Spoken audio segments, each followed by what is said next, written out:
420 వాళ్ళ మీదకి శిక్షలు ఏమి ఉండవా? ఈసారి నేను కానీ మళ్ళీ పార్లమెంట్కి వెళ్తే ఈ దొంగ హామీలు ఇచ్చిన వాళ్ళ మీద 420 కేసు పెట్టి రాష్ట్ర ప్రభుత్వాలని బర్తరఫ్ చేసి జైల్లో పెట్టించే బిల్లుకి ప్రైవేట్ బిల్లన్నా తీసుకొచ్చి పెడతారు. ఏంటండి ఎలక్షన్ ముందు మేము అది చేస్తాం ఇది చేస్తామని నెగ్గడమా? ఎలక్షన్లు అయిపోయిన తర్వాత మా దగ్గర ఈ లేవు మాట్లాడితే గత ప్రభుత్వం సిగ్గుండాలి. గత ప్రభుత్వంలోనే కదా మీరు ఇచ్చారు ఈ హామీలు, మళ్ళీ గత ప్రభుత్వం చేసిందని ఎందుకంటారు? సిగ్గుండాలి. ఇంకెప్పుడన్నా సిగ్గుంటే మీకు నిజంగా చిత్తులు మనగల మనుషులు అయితే మీరు ఇప్పుడు ప్రభుత్వంలో ఉన్న పెద్దలు కానీ మంత్రులు కానీ గత ప్రభుత్వం ఊసెత్తకట్టే మీకన్నాళ్ళు అన్ని పథకాలు ఇచ్చారు. వాళ్ళు గొప్పగా చేస్తారని అనట్లేదు నేను, కానీ పథకాలు ఇచ్చారు కొన్ని. మీరు ఇప్పుడు ఇవ్వలేని పథకాలు కూడా చాలా ఇచ్చారు వాళ్ళు. కాబట్టి ఇంకా నోరు మూసుకుని ఎదవేషాలు లేకుండా ఎదవ మాటలు మాట్లాడుకుంటూ గత ప్రభుత్వం ఖజానా ఖాళీ చేసింది, రాష్ట్రానికి తీసుకెళ్ళిపోయింది. మీరు యాంకర్లు ఉన్నారు, మీరు యాజమాన్యం ఇచ్చిన దానికన్నా ఎక్కువ మాట్లాడేస్తున్నారు. మీరు ఎలా మాట్లాడుతున్నారంటే బాబోయ్ మీరే ఇంకా TB5కి అధినేతని నేనే, ABNకి అధినేతని నేనే, నాకును జగన్మోహన్ రెడ్డికే మీ సంగతి మీ జీతాలు తీసుకుని మీ పని మీరు చేయండి. వచ్చిన ఎవడన్నా ఎగెనిస్ట్గా మాట్లాడితే అది మీద నిప్పులు కక్కినట్టు లేచిపోతున్నారు. ఎవడన్నా నిజం మాట్లాడుతుంటే ఏంటి మీరు ఈ మానేయండి. పత్రికా నేళ్ళకి చెప్తా ఉన్నాను. ఎందువల్లంటే మిమ్మల్ని కేర్ చేసే పరిస్థితి ఇప్పుడు ఎవడో లేడు. రాజకీయ నాయకులు, సోషల్ మీడియా వచ్చింది. సోషల్ మీడియా వచ్చిన తర్వాత మీ టీవీలు చూస్తే ఎంత, చూడకపోతే ఎంత, మేము చెప్పిందంతా ప్రజల దగ్గరికి వెళ్తుందా లేదన్న ధీమా మాకుంది. మీరు టీవీల దగ్గర కూర్చొని సొల్లు కబుర్లు మానేసి గత ప్రభుత్వంలో జరిగింది అనుకుంటారు. ఏం చేశారు మీరు? అమ్మ నిరుద్యోగులకు నిరుద్యోగ వృత్తి 3000 ఇస్తా అన్నారు, ఎత్తేసారు. ఏం చేయాలి? అరెస్ట్ చేయాలా చంద్రబాబు నిన్ను? రైతు భరోసా 20,000 ఇస్తా అన్నావు, ఎంత ఇచ్చావు? 3 విడతల్లో ఇస్తాడట. 3 విడతల్లో ఏంటి? కేంద్ర ప్రభుత్వం ఇచ్చిన 6,000 కలుపుకొని, అంటే ఇతను ఇచ్చింది 14,000, 6,000 కేంద్ర ప్రభుత్వం. మోసం కదా అది. నువ్వు ఫస్ట్ నీ హామీలో కేంద్ర ప్రభుత్వంతో కల్పిస్తానని చెప్పావా? చెప్పలేదే. తల్లికి వందనం అది బడ్జెట్ ఎంత ఖర్చు అవుతుంది? నువ్వు ఎంతగా కేటాయింపు ఇచ్చావు బడ్జెట్లో? దాంట్లోనే తెలుస్తుంది నీ నిజాయితీ, నీ యొక్క ఇది. అంటే నువ్వు పూర్తిగా ఇవ్వలేదు, చాలామందికి ఎగ్గొట్టాలని ముందుగానే ప్రిపేర్ అయ్యావు.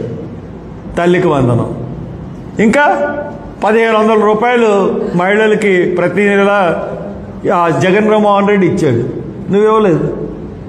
ఇస్తానన్నావు. నిన్నేం చేయాలి? ప్రాసిక్యూట్ చేయాలి. ఇంకోటి ఉచిత బస్సు 3,000 కోట్లు అవుతుంది లెక్కేశారు, చేయలేదు, చేతులు ఎత్తేసాం. ఎంతమంది? మొత్తం రాష్ట్రంలో ఉన్న మహిళలందరినీ మోసగించడమే కదా. మరి 420 అనకుండా మోసగించే సెక్షన్ ఏమంటారు? ఆ కేసు పెట్టాలి మీ మీద, మీ మంత్రివర్గం మీద, మీ మీద, మీ పార్టీ మీద. లేకపోతే ఇక ఏం చూసుకుని మీకు బడ్జెట్ అంటే ఏంటి? బడ్జెట్లో ఏముంది అసలు? 50 సంవత్సరాలు దాటిన ప్రతి ఒక్కరికి కూడా SC BC మైనారిటీలకి ఇచ్చేస్తాం పెన్షన్లు అన్నారు. దాని ఊసేమన్నా ఉందా? దాని ఊసలేదు. పోనీ ఆటో డ్రైవర్లకు 15,000 ఇస్తా అన్నారు, ఉందా? లేదు. పోనీ చేనేత కార్మికులకు 24,000 ఇస్తా అన్నారు, ఉందా? లేదు. మరి మీరు బీసీలకి 5,000 కోట్లతో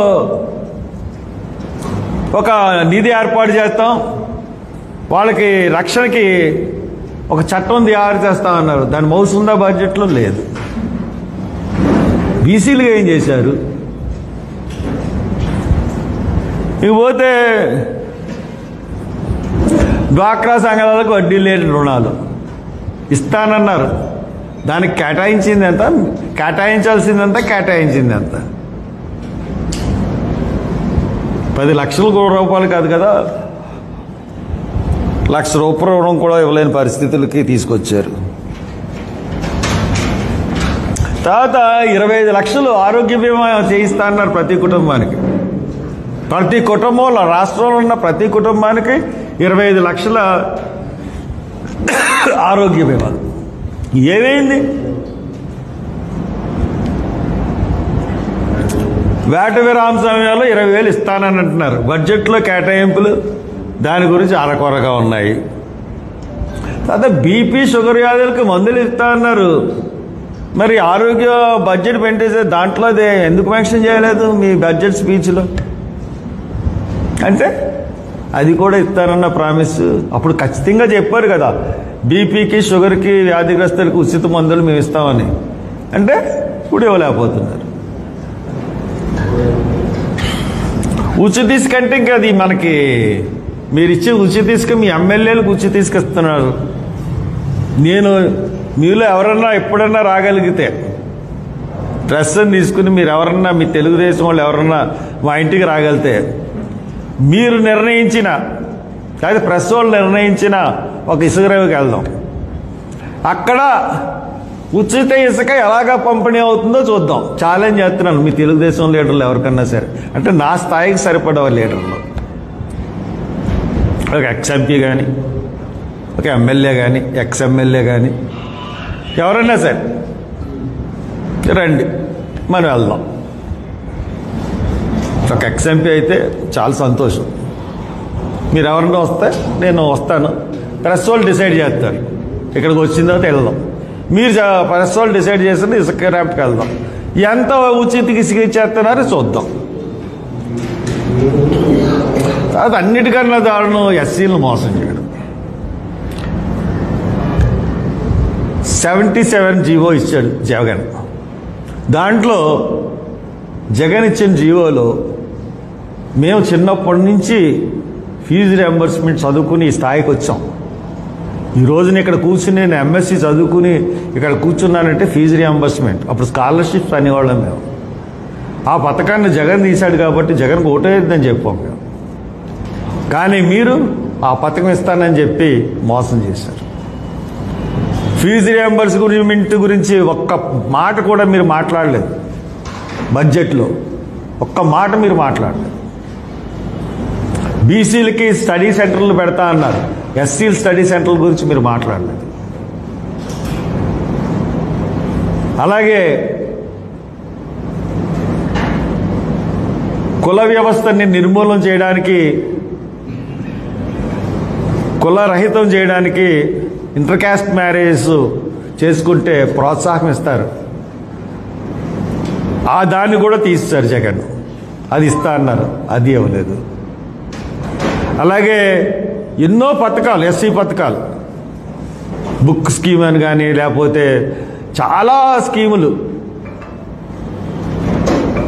మెయిన్ స్కీములన్నీ కూడా ల్యాండ్ పథకం, ల్యాండ్ కొనుగోలు పథకం కాడి నుంచి 25 స్కీములు మీరు తీసేశారు, ఎస్సీ స్కీమ్స్ అన్నీ కూడా. తర్వాత ఫీజు రియంబర్స్మెంట్ కాకుండా స్కాలర్స్కి, ఎస్సీ స్కాలర్స్కి, బీసీ స్కాలర్స్కి వాళ్ళకి స్టైఫండ్ ఇచ్చి ఉచిత ఫ్రీ మీల్స్ పెట్టి సదుపాయం ఉండేది హాస్టల్స్లో, యూనివర్సిటీ హాస్టల్స్లో. జగన్ తీసేశాడు. మీరు ఇస్తా అన్నారు, మళ్ళీ మీరు మోసం చేశారు. అలాగే స్టడీ సర్కిల్ అని, ఏపీ స్టడీ సర్కిల్ అంటే ఫేమస్, దాంట్లోంచి ఎంతోమంది ఐఏఎస్లు వచ్చారు. అటువంటి స్టడీ సర్కిల్ అన్నిటికీ కూడా మీరు స్టైఫండ్ ఇచ్చి అక్కడ విద్యార్థులు చదువుకున్నానికి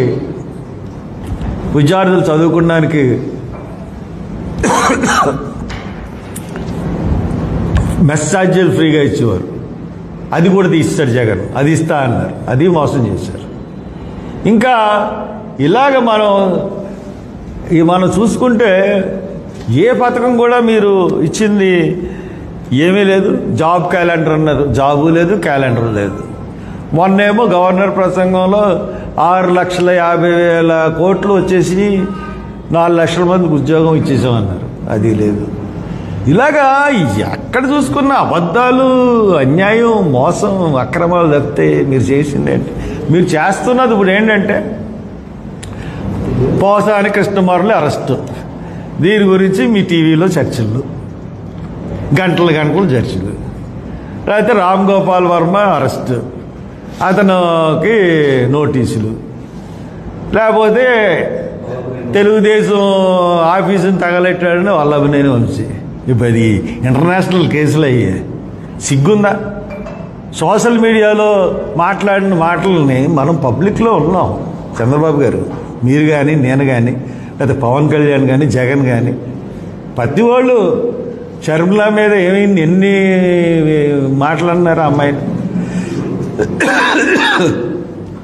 అలాగే ప్రతి వాళ్ళు మన పబ్లిక్లో ఉన్నాం, పబ్లిక్ మాట్లాడతారు మన గురించి. అంత తట్టుకోలేని వాళ్ళు రాజకీయాలు వదిలేసి ఇంట్లో కూర్చోండి. వెళ్ళి జడ్జిలు అన్నారు, జడ్జిలు అన్న దాని గురించి మీరు ఏమైనా మాట్లాడారా? ఒక కేసు పెట్టారా జడ్జిల గురించి? వల్లభనేని వంశీ తెలుగుదేశం ఆఫీసులు తగలెట్టాడు, అది పెద్ద ఇంటర్నేషనల్ కేసు, పెద్ద స్కామ్. అది మీరు స్కామ్ చేశారు అని ఆరోపించారు, మిమ్మల్ని లోన్ వేశారు. చంద్రబాబుని స్కామ్ చేశారో లేదో అన్నది కోర్టు తేలాలి. మీకు బెయిల్ వచ్చింది, అప్పటికి బీజేపీ దయ వల్ల, బీజేపీ గురించే లోన్కి వెళ్ళారు, బీజేపీ దయ వల్లే లోన్ వచ్చింది. ఇంకపోతే చాలామంది కేసులు మనం చూసుకుంటే ఇది వాక్ స్వాతంత్రం అండి. రాజ్యాంగం ఇచ్చింది వాక్ స్వాతంత్రం. వాక్ స్వాతంత్రాన్ని దుర్వినియోగం చేయొచ్చు అంటే దుర్వినియోగం చేయకూడదు. అలాగని చెప్పి మీరు మీకు ఇచ్చిన చట్టాలని కూడా దుర్వినియోగం చేయకూడదు. ఏంటి ఇంట్లోకి వెళ్ళి మాట్లాడినందుకే తట్టుకోలేక మీరు ఇష్టానుసారంగా అరెస్టులు చేసేసి ఇంటిలో పదిని బాధ పెట్టేసి మీ ఛానల్లో అదేదో పెద్ద గొప్ప న్యూస్ అన్నట్టు టీఆర్పీ రేట్లు పెంచుకోవడానికి మీ ఛానల్స్, మీరు ఏంటిది? సిగ్గనేది ఏట్లేదా మీకు? ఇలా చేస్తున్నాను నేను. లేకపోతే జత్వానీ కేసు, ఆ పోలీసులు, ఇది వస్తే మీకు కేసులు వస్తే మీరేమన్నారు? నేను ఎట్టి పరిస్థితుల్లోనూ ప్రభుత్వంలోకి వచ్చిన తర్వాత కక్షపూరితమైన చర్యలు చేపట్టను. కక్షపూరితమైన చర్యలు చేపట్టనన్న మనిషి అసలు మొత్తం ఎక్కిన నుంచి కక్షపూరితంగానే వ్యవహరిస్తున్నారు. మీరు జైల్లోకి వెళ్తే మేము రాలేదా? మేము మీకు పార్టీ కాదు, మీకు ఎప్పుడు సపోర్ట్ చేయలేదు. మీరు జైల్లో ఉంటే మీ దగ్గరికి వచ్చాం, మీకు సపోర్ట్ చేసాం. ఎందుకు? ఒక అన్యాయంగా కేసు పెట్టారేమో, బయట డిగ్రీ అన్న భయంకరంగా ఉంది, ఆయన తట్టుకుంటాడో లేదు పెద్ద ఆయన అని చెప్పి మేము వచ్చాం, సపోర్ట్ చేసాం, మీకు అండగా నించున్నాం ప్రభుత్వానికి వ్యతిరేకంగా. అది గుర్తుపెట్టుకోండి. మీరు కూడా మీ ప్రభుత్వంలో ఉన్నవాళ్ళు మానవత్వాన్ని అది ప్రదర్శించండి, పవన్ కళ్యాణ్ కానీ మీరు కానీ. అంతేగాని రెడ్ బుక్ రాజ్యాంగం, మీరు ప్రభుత్వం, మీరు ప్రజలందరూ మీ మనుషులు, ఇంక్లూడింగ్ జగన్ ఇట్ సెల్ఫ్, సమానంగా చూడండి, సమాన న్యాయం అందించండి. అంతేగాని ఇటువంటి కేసులేంటి, ఏంటిది? రాష్ట్రాన్ని ఎక్కడ తీసుకెళ్ళిపోదాం అనుకుంటున్నారు? It's not good. బడ్జెట్ మట్టుకు టోటల్గా ఫెయిల్యూర్, 420 బడ్జెట్. ఇంకా అంతగానే ఎక్కువ చెప్పలేను దీని గురించి. I'm very sorry to say this, mister Chandrababu Naidu. You are totally failed as a CM. Thank you.